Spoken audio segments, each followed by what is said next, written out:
आज के लिए योग वशिष्ठ का सूत्र है, He who does not like one blind recognizes his relatives, who dreads attachment as he would a serpent, who looks upon sense enjoyments and disease alike, who disregards the company of women as he would a blade of grass, and who finds no distinction between friends and foe, experiences happiness in this world and next. सूत्र की भाषा पुरानी है, इसका तरीका कहने का जो ट्रांसलेशन है उसमें भी वही है। इसको हम ऐसे देख सकते हैं, ये जीवन मुक्त व्यक्ति के बारे में है। जीवन मुक्त व्यक्ति ऐसा होता है अपने सारे संबंधों में तटस्थ और जागा हुआ, जो किसी भी तरह के मोह आसक्ति बंधनों में नहीं पड़ता, जो इंद्रिय सुख हों या बीमारियां हों, या उसको ऐसे देखें इंद्रिय सुख हों या जो कष्ट हो, उसको एक जैसा ही देखता है, जो स्त्री पुरुष में भेद नहीं करता, जो मित्र शत्रु में भी भेद नहीं करता, ऐसा जीवन मुक्त व्यक्ति सदैव प्रसन्न रहता है। इस सूत्र में प्रसन्नता की महिमा की बात की गई। प्रसन्नता कितनी महत्वपूर्ण चीज है हम देखते ही हैं। हमने इसीलिए अपने जो सबसे महत्वपूर्ण 4 स्तंभ हैं, आधार हैं अध्यात्म के, उनमें इनको रखा, देखा। योग वशिष्ठ में गुरु ऋषि वशिष्ठ युवा राम को अपनी देशना दे रहे हैं। इन देशनाओं से तप कर निखर कर ही राम राम बने, ये हमेशा ध्यान रखना है। अब सूत्र कहता है कि संबंधों में कैसे हो व्यक्ति, वो पुरानी भाषा उपयोग करता है सूत्र की, जैसे एक अंधे व्यक्ति को कुछ दिखाई ही नहीं दे रहा। ऐसी भाषा के साथ जब हम चलते हैं और नहीं समझ पाते हैं तो किंचित नकारात्मक भाव आता है। तो क्या हमें संबंधों से भाग जाना चाहिए? क्या हमें उनसे कन्नी काट लेनी चाहिए? नहीं, सूत्र कह रहे तटस्थ और जागे हुए। और जो उदाहरण तुलना पुराने ऋषि करते हैं उसको भी हमें गौर से देख लेना चाहिए, क्योंकि उसमें उदाहरण ढूंढने के लिए वो और भी कुछ ढूंढ सकते थे। भाषा तो सीधे सीधे कही ही जा सकती थी, तटस्थ और जागरूक। लेकिन जब हम कह देते हैं जैसे एक अंधा व्यक्ति किसी से व्यवहार कर रहा हो, संबंधित हो रहा हो, तो अंधेपन में क्या होता है? अंधेपन में व्यक्ति बहुत चौकन्ना होता है, बहुत जागरूक, क्योंकि जब दिखाई नहीं दे रहा है तो जीवन को और आसपास जो कुछ भी घट रहा है उसको महसूस करने के लिए बहुत चौकन्ना होना पड़ता है। इसीलिए अक्सर ऐसा होता है कि जो नेत्रहीन लोग होते हैं वो अक्सर बड़े ही कलाकार हो जाते हैं, विद्वान हो जाते हैं। आमतौर से आंख वाले लोग उतने विद्वान नहीं हो पाते, उतने कलाओं को सिद्ध नहीं कर पाते, क्योंकि उनका ध्यान बिखरा बिखरा रहता है, चारों तरफ भाग रहा है। और जो देख नहीं पा रहा है वो बस फोकस्ड है और पूरी तरह से चौकन्ना और जागा हुआ। तो ये गुणवत्ता हम बस निकाल लें, इस ब्लाइंड पर्सन या नेत्रहीन व्यक्ति के उदाहरण से इस गुणवत्ता को निकाल लेना है हमें, बाकी अंधा नहीं होना है। संबंधों में जब हों तो पूरी तरह फोकस्ड, सचेतन, चौकन्ने, जागे हुए और तटस्थ, अलिप्त। जैसे अंधा व्यक्ति को देख नहीं पा रहा तो करे क्या, वो किस चीज को पकड़े, किस छवि को पकड़े। अंधापन एक ये भी उदाहरण में सुंदर बात शामिल कर सकता है कि हम देख कर ही तो छवियां बनाते हैं, तो हम छवियां ना बनाएं, इमेजेस ना बनाएं। जो जैसा है उसको वैसा ही देख पाए। तो अगर हम जो जैसा है उसको वैसा ही देख पाने की क्षमता अर्जित कर लेते हैं, छवियां नहीं बनाते हैं, तटस्थ रहते हैं, पूरी तरह फोकस्ड रहते हैं, तो संबंधों में जीने का ये कौशल है। नहीं तो सारे संबंध छवियों पर ही चल रहे हैं, इमेजेस पे चल रहे हैं। आंख से ही हम छवियां बनाते हैं देखकर। अब देखना केवल इन नेत्रों से ही तो होता नहीं, देखना एक नजरिया भी है, दृष्टिकोण है। हम कैसे देखते हैं, क्या देखते हैं, क्यों देखते हैं, इससे हम सारी चीजों का एक अलग ही स्वरूप निर्मित कर लेते हैं। हमारा ये दृष्टिकोण हमें उलझा भी सकता है और हमें सुलझा भी सकता है। आमतौर से लोग चूंकि चौकन्ने नहीं हैं, जागे हुए नहीं हैं, सचेतन नहीं हैं, अगर हैं तो पूरी तरह से लिप्त हैं, आसक्त हैं, तटस्थ नहीं हैं, तो उनके दृष्टि से जो भी छवियां उभरती हैं वो उनको उलझा कर रख देती।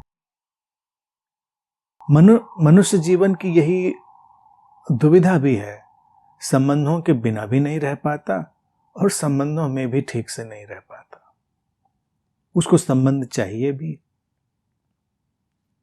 एकाकी वो रह नहीं सकता। संबंध हो जाए तो संबंधों में वो शांति से, चैन से रह नहीं सकता।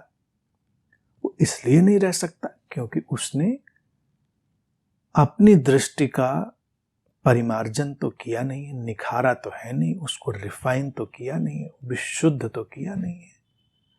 तो उसकी कोई ना कोई दृष्टि होगी, दृष्टिकोण होगा।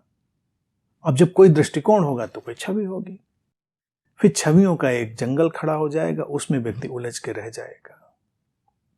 जीवन मुक्त व्यक्ति इस तरह से जिएगा, संबंधों में होगा, पूरी तरह जागा हुआ, पूरी तरह चौकन्ना, पूरी तरह संबंधों में शामिल, लेकिन वो अपनी किसी दृष्टि से, अपने किसी दृष्टिकोण से कोई इमेज, कोई छवि नहीं बना रहा होगा।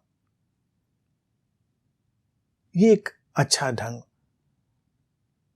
जीवन का हो जाएगा। ऐसे देखा जाए इस सूत्र में पूरी जीवन की जो कला है उसको ही समेट के रखने की कोशिश वशिष्ठ ऋषि ने करी है।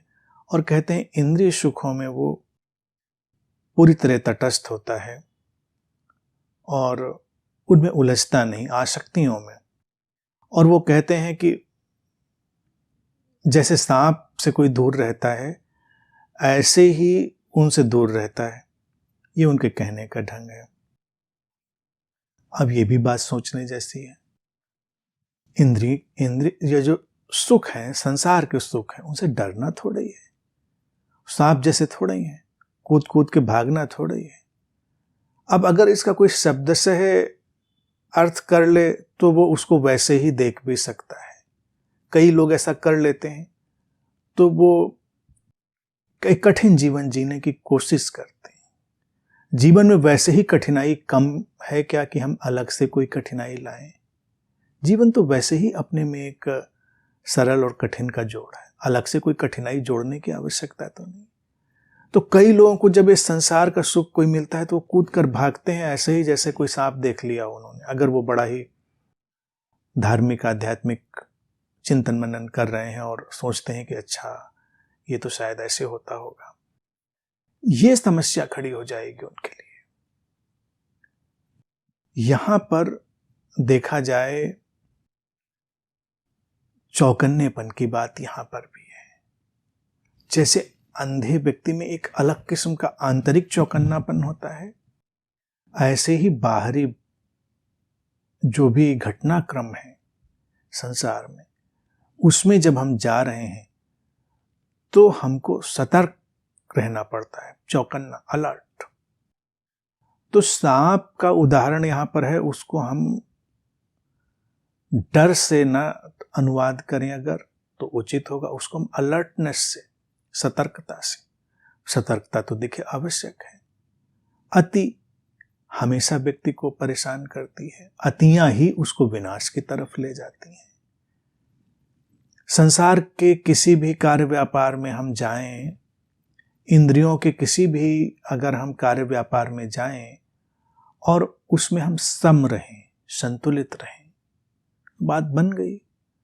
अगर उसमें अतिरेक में जाएंगे तो समस्या खड़ी हो जाएगी। अतिरेक में नहीं जाना है, समता में रहना है। अब यहीं पर ये सतर्कता है।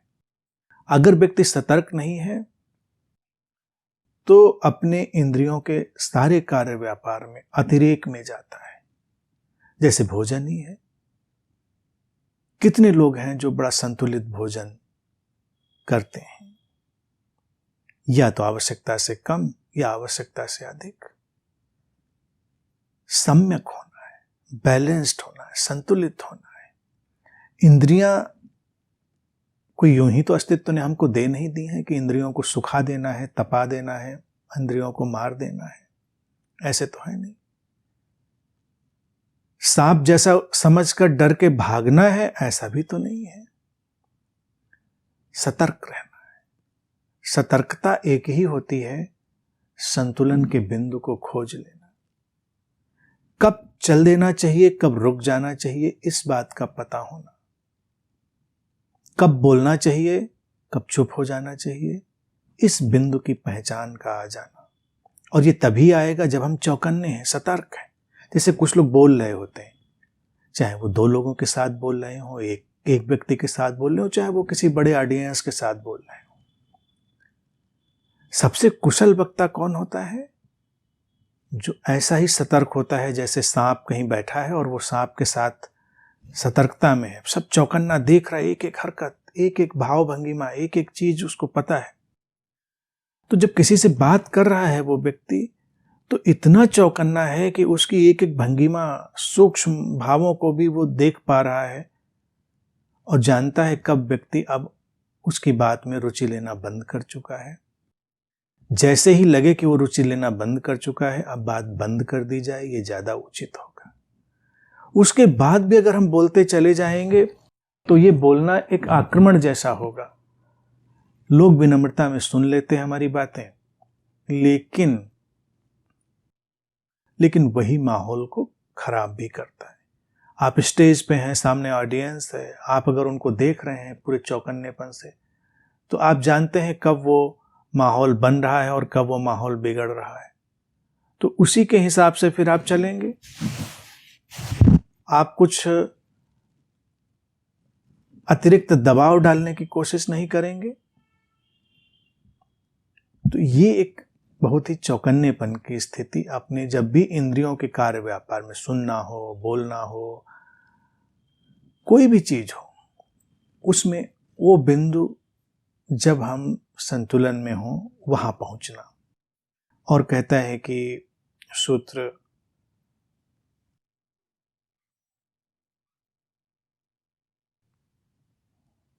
बीमारियां हैं और ये सब चीजें हैं, वो भी उनको एक ही तरह से देखता है और स्त्री पुरुष में कोई भेद नहीं करता। स्त्री पुरुष में भेद न करना और सारी चीजों में जो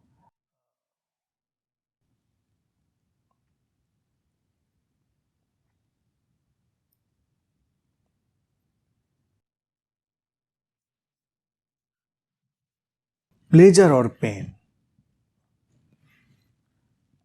बीमारी और इंद्रियों का जो सुख है, वो उसको उस तरह से देखेंगे तो क्या है, समानता की बात यहां पर भी है। पहले में जब अटैचमेंट की बात कह रहा है, अटैचमेंट आसक्तियां भी हमारी इंद्रियों के विस्तार हैं, उनका एक अलग लेवल हो गया। अब अब हम मूल दो चीजों पर लौट सकते हैं। बीमारी को अगर हम बीमारी की तरह ना देखें तो उसको हम ट्रांसलेट कर सकते हैं प्लेजर और पेन। ये दो बातें ही आती हैं। इनको समान देख लेना। अब समान ऐसा तो है नहीं कि समान है तो व्यक्ति पेन भी चाहेगा, यानी कि वो कष्ट भी चाहेगा, पीड़ा भी चाहेगा, और जो सुख है उसको नहीं चाहेगा। चाहेगा तो वो सुख को ही, लेकिन पीड़ा में विचलित नहीं होगा। वो जानता है कि ये संतुलन बिगड़ने का ही एक परिणाम है जो ऐसा घटा है। अब पुराना अगर अनुवाद पढ़ें तो वहां पर स्त्री शब्द ही उपयोग किया गया है। स्त्रियों से दूर भाग लेता है वो। नहीं, स्त्री पुरुष में भेद नहीं करता। अर्थात जो द्वैत का एक उलझाव है उसमें वो व्यक्ति अब नहीं पड़ता, उसमें नहीं उलझता। जीवन मुक्त व्यक्ति उस द्वैत में अब उस तरह से नहीं गिरता। स्त्री पुरुष में वो एक ही चैतन्य का प्रवाह देखता है, एक ही चेतना बह रही है, और उनकी अपनी अभिव्यक्ति की भिन्नता है। भिन्नता के साथ जो संबंध, जो समरसता आगे जाएगी वो जाएगी। मित्र शत्रु हों, इनको भी एक समदृष्टि से देख लेना, ये भी सोचने जैसी बात है। मित्र मित्र है, हमको लगेगा, शत्रु लगेगा शत्रु है, लेकिन मित्र के भीतर ही शत्रु की संभावना छुपी होती है, और शत्रु भी कभी भी मित्र हो सकता है। वस्तुतः कोई मित्र शत्रु नहीं है। यहां पर भी देखा जाए तो बात चौकन्नेपन की, सतर्कता की, सजगता की है। शत्रु कहीं बाहर से तो इंपोर्ट नहीं होते, बाहर से तो आयात होके आते नहीं। कोई सड़क चलता व्यक्ति कभी शत्रु बनता नहीं। हमेशा शत्रु बनने के लिए अनिवार्य शर्त है कि मित्र होना चाहिए। तो अपने मित्रता में जब हों तो भी बहुत जागरूक होकर रहें। यही मित्र कभी भी शत्रु बन सकता है। गुणवत्ता है उसके भीतर। इसीलिए मित्रता को भी टेकन फॉर ग्रांटेड नहीं लेना चाहिए। उसमें भी पूरा सम्मान, पूरा संतुलन बना के रखना चाहिए। लोगों के, अब देखिए, ऊपर से नीचे तक चले आए, उनके संबंध हो, मित्रता हो, जीवन का सुख हो, जीवन के इंद्रियों के विस्तार हो, लोग उनको इस तरह से ले लेते हैं कि हम यहाँ कुछ भी कर सकते हैं। लेकिन कुछ भी करेंगे तो सब बिगड़ेगा। शरीर के साथ कुछ भी करेंगे, शरीर बिगड़ेगा। मन के साथ कुछ भी करेंगे, मन भी बिगड़ेगा। संबंधों के साथ कुछ भी करेंगे, वो भी बिगड़ेंगे। इंद्रियों के संतुलन को कुछ भी करके डिस्टर्ब करेंगे, वो बिगड़ेंगे। मित्रता में कुछ भी करेंगे, वो भी बिगड़ेगा। तो यहां पर एक बहुत ही अच्छा संतुलन हमें बना लेना होता है। कुछ सीमाएं, कुछ हाशिए हमको हमेशा बना कर रखने होते हैं, वही अच्छा होता है। तो मित्र जब भी हों हमारे जीवन में, उनके साथ आनंदित हों, लेकिन एक हाशिया रखें, एक स्पेस रखें, एक गैप रखें, क्योंकि कोई भी मित्र कभी भी शत्रु में बदल सकता है। हम जब अपने किसी मित्र की तरफ देखेंगे तो हमको नहीं नहीं नहीं, ये कभी नहीं बदलेगा। लेकिन अगर जीवन पर दृष्टिपात करेंगे तो कुछ भी हो सकता है, जीवन में कुछ भी हो सकता है। तो बस एक बात, एक फार्मूला ही अगर देखें कि ये जो मित्र हमारे सामने बैठा है, अगर ये कल को शत्रु में बदलता है तो हम ऐसा कुछ ना करें कि तब ज्यादा तकलीफ हो। तो इसीलिए हाशिया, स्पेस और संतुलन जो है ना, वो अगर हम बना के चलते हैं तो मित्र के शत्रु में बदलने पर भी बहुत तकलीफ नहीं होती। हम उसको भी समान दृष्टि से देख पाते हैं और जानते हैं, हम उससे इतना नहीं उलझते कि हम उसके पीछे हाथ धोकर पड़े हैं। शत्रु का अर्थ हुआ कि अब वो आपके अलाइनमेंट में नहीं है, अब आप उसे उलझते नहीं हैं। लेकिन अलाइनमेंट कभी बन भी सकता है, तो उसका भी ध्यान रखते हैं। बहुत सारे फैक्टर्स हैं इन चीज़ों पे। तो कुल मिलाकर ये सारा सूत्र जो है वो समता की ही बात करता है, संतुलन, जीत का, हार का। अब तो सारी द्वैत ले आए यहाँ पर, इन्होंने इतने शब्द उपयोग किए, हम सारी डुअलिटी का उपयोग कर लें। किसी भी चीज़ में अति में नहीं जाना है। जीत हो, सफलता हो, हार हो, असफलता हो, दोनों में अति में नहीं जाना है कि जीत गए किसी चीज़ की, सफलता में गए तो बहुत उत्साहित हो गए, हार गए तो बहुत निराश हो गए, हताश हो गए। होता रहता है, आता रहता है, जाता रहता है। हार जीत, सफलता असफलता सब आती जाती रहती है। तो ये जीवन का चक्र है जो घूम रहा है। इस पूरे जीवन के चक्र में सहजता से, समता से, संतुलन से जीना, इसकी बात करता है। सूत्र कहता है ऐसा जीवन मुक्त व्यक्ति हमेशा प्रसन्न रहता है। अब ये प्रसन्नता एक उसकी आंतरिक गुणवत्ता की तरह है, ये हमेशा ध्यान रखें। प्रसन्नता का मतलब ही नहीं कि हमेशा नाचता घूम रहा है, वो दांत निकाले घूम रहा है हमेशा, नहीं। वो दांत निकाले नहीं घूम रहा है, नाचता नहीं घूम रहा है, उसके अंदर एक अपना ठहराव है, अपनी एक अपना ही एक जॉय है उसका जीवन का, क्योंकि उसने एक सतर्क सजग जीवन जिया है। तो अपने जीवन में कभी भी हमको इतना आलस, इतना प्रमाद नहीं लाना चाहिए कि हम बहुत सोए सोए बेहोशी में जिए। छोटा सा जीवन है, चंद लम्हे हैं हमारे पास, तो बहुत चौकन्नेपन से जीना है। जैसे हम कोई अच्छी मूवी भी देख रहे होते हैं, तब देखिए कैसे कुर्सियों के किनारे पर खिसक आते हैं, एकदम मुंह खुल जाता है, आंखें बंद होना भूल जाती हैं, अपलक हम देखते रह जाते हैं। क्यों? क्योंकि उस समय हम उसको बहुत अच्छे से देख लेना चाहते हैं, हम उसकी एक भी चीज मिस नहीं होने देना चाहते हैं। तो ऐसे ही जीवन में थोड़ा कुर्सियों के किनारे खिसक कर जीना चाहिए, चौकन्ना, पूरी तरह से जीवन के सारे उतार चढ़ाव को आत्मसात करता हुआ, और तटस्थ और जागा हुआ।